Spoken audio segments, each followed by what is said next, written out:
নমস্কার, educational zone চ্যানেলে সবাইকে স্বাগত জানাই।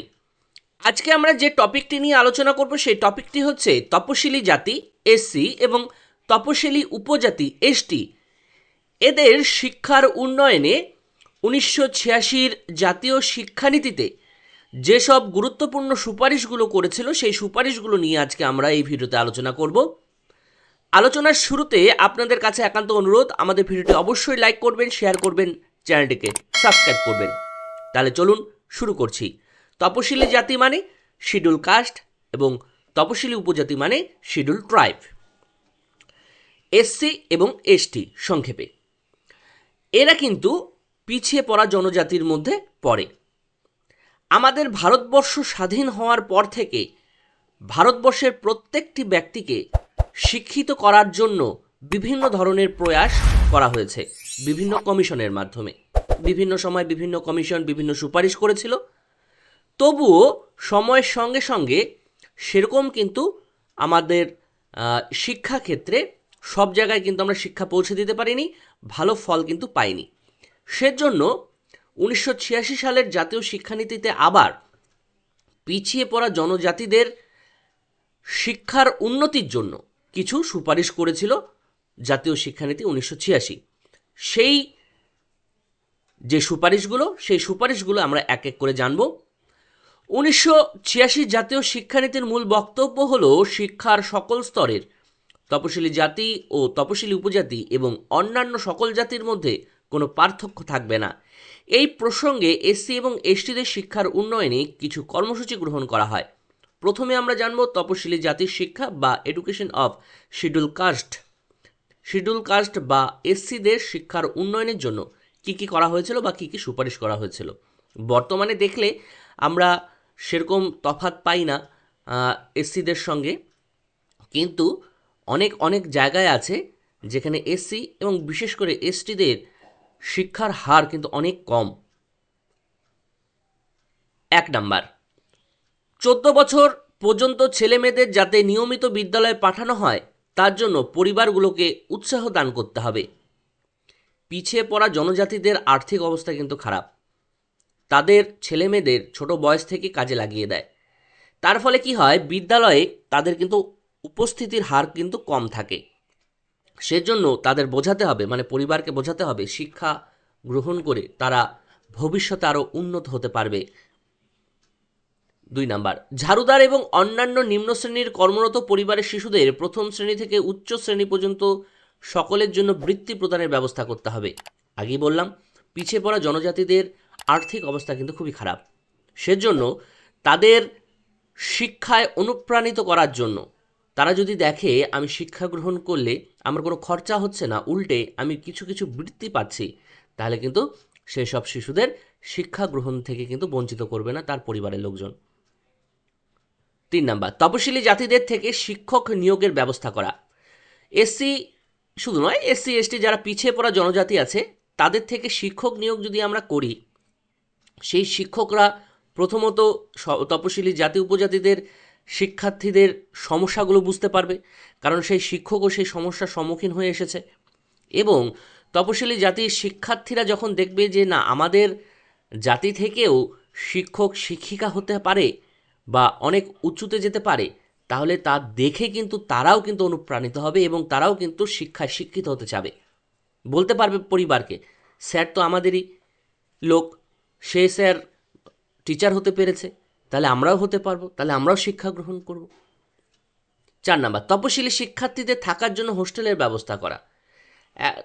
1 নাম্বার কথা হলো তাদের তো আর্থিক অবস্থা খুবই খারাপ, হোস্টেলের ব্যবস্থা করলে কি হবে, তারা সব সময় নজরে থাকবে, তাদের সমস্যাগুলো হোস্টেলে কিন্তু অনেক টিচাররা থাকেন, সমস্যায় পড়লে সেই শিক্ষার্থীরা সেই টিচারের কাছে গিয়ে সমস্যার সমাধান করতে পারবেন, তাহলে রেগুলার স্কুল করতে পারবে। আর বাড়িতে থাকলে কোনো সময় বাড়ির লোক বাধা দিতে পারে, আজকে যাওয়ার দরকার নেই, কালকে যাওয়ার দরকার নেই, তার থেকে হোস্টেলে থাকবে, বাড়ির সঙ্গে ডিটাচ থাকবে, বাড়ির পিছু টানের ব্যাপারটা থাকবে না, আটকানোর ব্যাপারটা থাকবে না, তাদের কিন্তু উন্নতি হবে হোস্টেলে থাকলে। এবং খরচা যেহেতু হচ্ছে না, সমস্ত খরচা সরকার বহন করছে, সেই আশাতেও বাড়ির লোকজন হোস্টেলে থাকার ব্যবস্থা করতে পারে বা হোস্টেলে পাঠাতে পারে। বাড়িতে থাকলে তো খাওয়া খরচা অন্যান্য খরচাগুলো তো হয়, সেগুলো তো হোস্টেলে থাকলে হবে না, কারণ সরকার সব ব্যবস্থা করবে তাদের জন্য।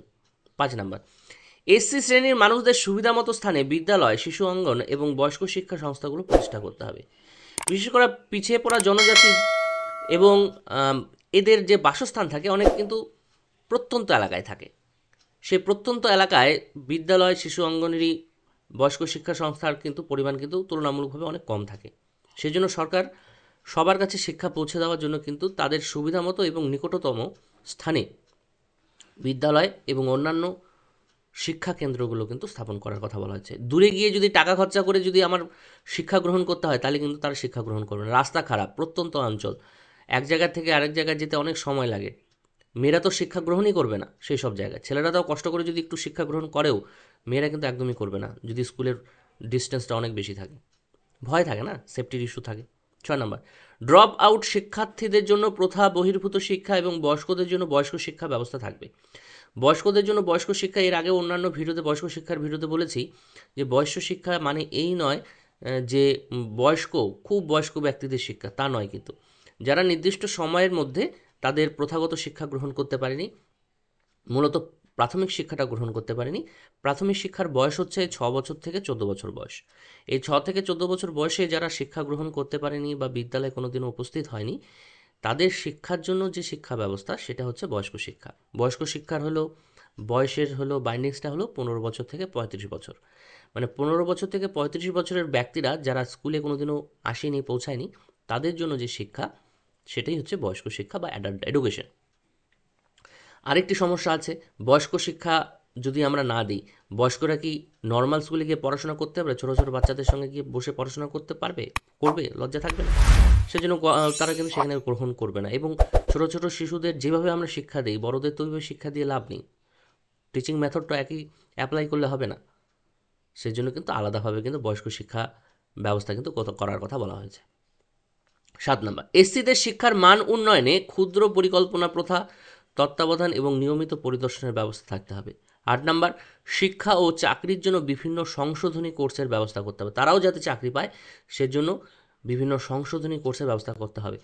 এখনও অনেক সেন্ট্রাল গভর্নমেন্টের এক্সাম আছে, সেই এক্সামের পূর্বে 1 মাস 2 মাস পূর্বে ট্রেনিং দেওয়া হয়। এসসি এসটি স্টুডেন্টদের কিন্তু আলাদাভাবে ট্রেনিং দেওয়া হয়। দেখবেন অনেকে যাদের ইচ্ছা তারা ট্রেনিং গ্রহণ করতে চাইলে গ্রহণ করতে পারে, সেজন্য কিন্তু আলাদা কোনো টাকা পয়সা লাগে না। তাদের জন্য কিন্তু আলাদা এই সংশোধনী কোর্স বলে কি না আমার ঠিক জানা নেই, কিন্তু কিছুদিনের কিন্তু একটা ট্রেনিং দেওয়া হয় শিক্ষার্থীদের ফ্রি অফ কস্টে, এসসি এসটি স্টুডেন্টদের যারা পিছিয়ে আছে তাদের জন্য। 9 নম্বর, এসসি শিক্ষার্থীদের শিক্ষার প্রতি আকৃষ্ট করার জন্য নতুন পদ্ধতি এবং কৌশল আবিষ্কারের দিকে দৃষ্টি দিতে হবে। 10 নম্বর, এসসিদের শিক্ষার সুযোগ বৃদ্ধিতে NREP, national rural employment programme এবং RLEGP, the rural landless employment guarantee প্রোগ্রামের সম্পদের ব্যবহারের কথা বলা হয়েছে। এবার আমরা তপশিলি উপজাতিদের শিক্ষা বা শিডিউল ট্রাইব বা এসটি, আগেরটা কিন্তু এসসি ছিল, শিডিউল কাস্ট ছিল, এটা কিন্তু শিডিউল ট্রাইব। এই শিডিউল ট্রাইবদের শিক্ষার উন্নতির জন্য কী কী সুপারিশ করেছিল এক এক করে আমরা জেনে নিই। 1 নাম্বার, তপশিলি উপজাতি এসটিদের এলাকায় প্রাথমিক বিদ্যালয় স্থাপন করার বিষয়ে বিশেষ গুরুত্ব দিতে হবে। একই আসবে ঘুরে ফিরে, কারণ শিক্ষায় আমরা এসসিদের যেভাবে উন্নত করব এসটিতেও সেভাবেই উন্নত করব, সেই পয়েন্টগুলো তো থাকবেই। আপনারা বুদ্ধি করে এসসির জায়গায় এসটি লিখে দেবেন তাও হবে, বা যদি এসটিটা মুখস্থ করেন তাহলে এসটির জায়গায় এসসি লিখে দেবেন তাও হবে। কারণ সবার শিক্ষার উন্নতির জন্য কিন্তু একই রকম পন্থা কিন্তু অবলম্বন করি আমরা। 2 নাম্বার, তপশিলি উপজাতিদের ভাষা ও আঞ্চলিক ভাষাকে গুরুত্ব দিতে হবে। প্রথমটা আরেকটু বলি, এই যে এদের এলাকায় প্রাথমিক বিদ্যালয় স্থাপন করতে হবে। এসসিদের শিক্ষার উন্নতির জন্য বলেছিলাম না, বাড়ির নিকটতম স্থানে স্কুল থাকতে হবে, নাহলে তারা শিক্ষা গ্রহণ করতে যাবে না। ঠিক তপশিলি উপজাতিদের ক্ষেত্রেও তাই করতে হবে। দূরে বেশি হলে স্কুল তাদের আর্থিক এবং সময়ের অপচয়ের জন্য তারা স্কুলে যাবে না, সেই জন্য বাড়ির কাছে, যত কাছে হয় তত কাছে হলো স্কুল স্থাপন করতে হবে। এছাড়া তপশিলীদের উপজাতিদের ভাষা এবং আঞ্চলিক ভাষাকে গুরুত্ব দিতে হবে, সেই ভাষায় তাদের শিক্ষা দিতে হবে, তাহলে তাদের শিক্ষা গ্রহণ করতে সুবিধা হবে। তপশিলি উপজাতিদের জন্য পাঠ্যক্রম উপজাতীয় ভাষা রচনা করতে হবে। এসটি অধ্যুষিত এলাকায় আবাসিক ও আশ্রম বিদ্যালয় স্থাপন করতে হবে, যাতে তারা সেখানে থেকে পড়াশোনা করতে পারে বিনা খরচায়, বিনা অর্থ নষ্ট করে, যাতে তারা নিজের অর্থ নষ্ট না করে তারা যাতে শিক্ষা গ্রহণ করতে পারে তার ব্যবস্থা করার কথা বলা হয়েছে। টু জেড তাদের জন্য ফ্রি অফ কস্টে শিক্ষা দিতে হবে। তপশিলি উপজাতি সম্প্রদায়ভুক্ত মানুষদের দৈনন্দিন প্রয়োজন এবং জীবন ধারণের প্রয়োজনের দিকে লক্ষ্য রেখে কারিগরি শিক্ষার ব্যবস্থা করতে হবে। কারিগরি শিক্ষা মানে কি? যে শিক্ষা গ্রহণ করে কিছু উৎপাদনমূলক কাজের সঙ্গে তারা যুক্ত হতে পারে বা কিছু তৈরি করতে শিখবে। তাহলে তাদের কী হবে? শিক্ষা গ্রহণ করার শেষেই তারা কী করবে? কোনো না কোনো জিনিস যদি তৈরি করা শেখে, তাহলে শিক্ষা গ্রহণের শেষে তারা কোনো কিছু জিনিস তৈরি করে সেখান থেকে অর্থ উপার্জন করতে পারবে। তাহলে যদি দেখে যে তারা শিক্ষা গ্রহণ করে অর্থ উপার্জন করতে পারছে, তাহলে তারা কিন্তু শিক্ষা গ্রহণে আকৃষ্ট বোধ করবে। 6 নম্বর, কারিগরি ও পেশাগত শিক্ষার প্রসারের জন্য বিশেষ বৃত্তির ব্যবস্থা করা, বৃত্তি প্রদান করতে হবে তাদের। 7 নম্বর, তপশিলি উপজাতি এসটি সম্প্রদায়ের মেয়েরা যাতে সমস্ত প্রতিবন্ধকতা দূরে সরিয়ে শিক্ষা গ্রহণ করতে পারে সেই দিকে সতর্ক দৃষ্টি রেখে প্রয়োজনীয় ব্যবস্থা নিতে হবে রাষ্ট্রকে। মেয়েদের শিক্ষার ব্যাপারে একটু আগে বলছিলাম কি, স্কুল কাছে থাকতে হবে, মেয়েদের জন্য আলাদা পাঠ্যক্রম তৈরি করতে হবে। ছেলে এবং মেয়েদের তো একই রকম কাজকর্ম নয়, যতই আমরা বলি না কেন ছেলে এবং মেয়ে একই, তবুও কিন্তু কিছু কিছু ক্ষেত্রে কিন্তু মেয়েদের পাঠ্যক্রমের কিন্তু ভিন্নতা আমরা দেখি। যেমন গার্হস্থ্যবিদ্যা মেয়েদের শেখানো হয়, হসপিটালিটি, আরও অনেক কিছু আছে, সূচিশিল্প, এগুলো কিন্তু আলাদা মেয়েদের জন্য কিন্তু পাঠ্যক্রমে রাখতে হবে।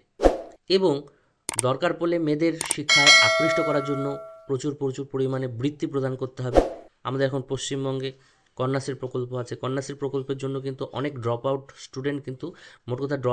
স্টুডেন্টের সংখ্যা কিন্তু কমে গেছে কন্যাশ্রীর জন্য। স্কুল যদি বাড়ি থেকে একটু দূরে হয়, তার জন্য যাতায়াতের ব্যবস্থা করতে হবে, মেয়েদের সেফটি প্রদান করতে হবে, আবাসিক বিদ্যালয় স্থাপন করতে হবে আলাদাভাবে শুধু মেয়েদের জন্য আবাসিক বিদ্যালয়, সেখানে ছেলেদের অ্যালাউ থাকবে না। মেয়েদের জন্য মহিলা শিক্ষিকা নিযুক্ত করতে হবে, তাহলে কী হবে? তাদের দেখে মেয়েরা আকৃষ্ট বোধ হবে। সেফটি যে ইস্যুটা, ভয়টা কম পাবে যখন দেখবে ম্যাডাম আমাদের সঙ্গে আছে সব সময়, তাহলে তাদের মনের মধ্যে যে ভয়টা থাকবে, ভীতিটা থাকবে, সেটা থাকবে না। এই জিনিসগুলো কিন্তু মেয়েদের জন্য আলাদাভাবে ব্যবস্থা করতে হবে। 8 নম্বর, এসটি অধ্যুষিত এলাকায় অঙ্গনওয়াড়ি প্রথা বহির্ভূত শিক্ষা ও বয়স্ক শিক্ষার ব্যবস্থা করতে হবে একই রকমভাবে।